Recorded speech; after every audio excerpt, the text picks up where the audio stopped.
One of the better examples of a logically self-defeating position is skepticism.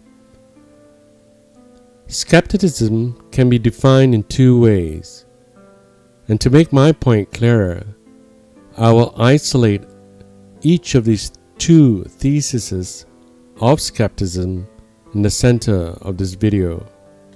Here's the first. Number 1. No one can know anything.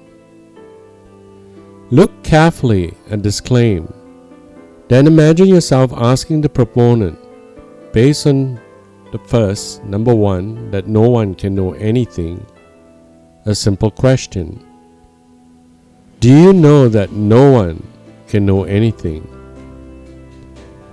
Consider the two and only two possible answers.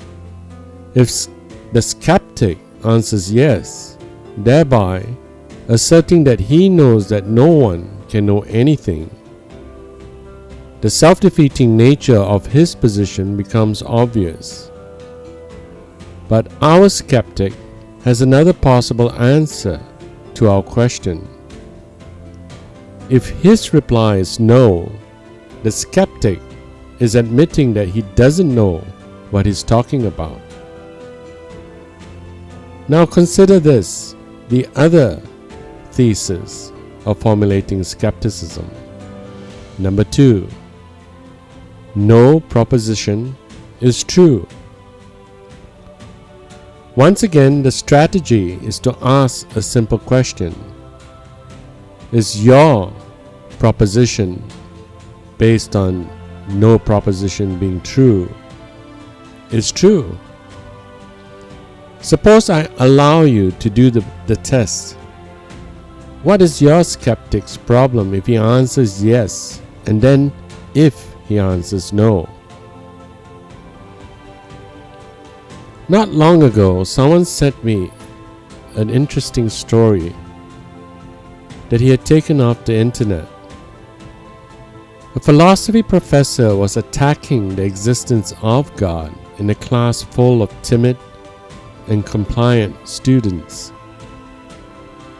The professor began with the following question. Is there anyone in the room who has seen God? No, the students replied. All right, he continued. Have any of you touched God? Again, there was no response. Has anyone here heard God?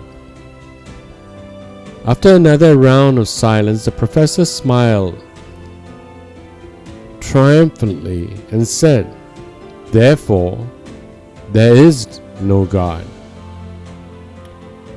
At that point, one of the students rose and asked if he might be able to speak. The professor agreed, and the student looked at the other students and asked, has anyone in this room seen our professor's brain? No, was the reply.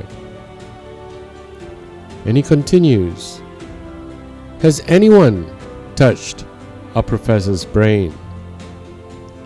Again, silence. Has anyone heard our professor's brain?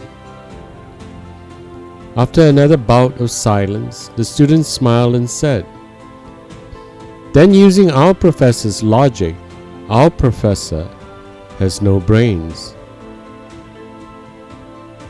While the story ended by stating that the students received an A for the course, attempting this maneuver with some professors might result in a different outcome.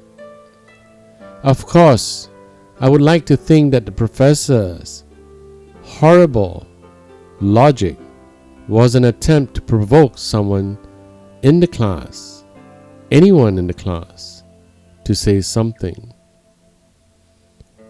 The idea of skepticism is based on the fact that we as human beings seek certain aspects of reality to confirm our truths in life.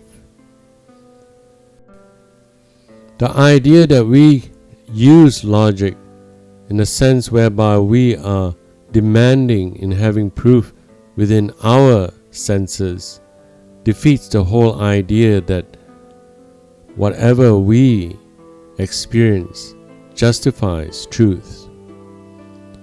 We live in a very subjective world, but when we are challenged to the idea that our autonomy in our existence is not within our control, we seek means and ways to defeat the idea of being subjugated to anything outside our realities.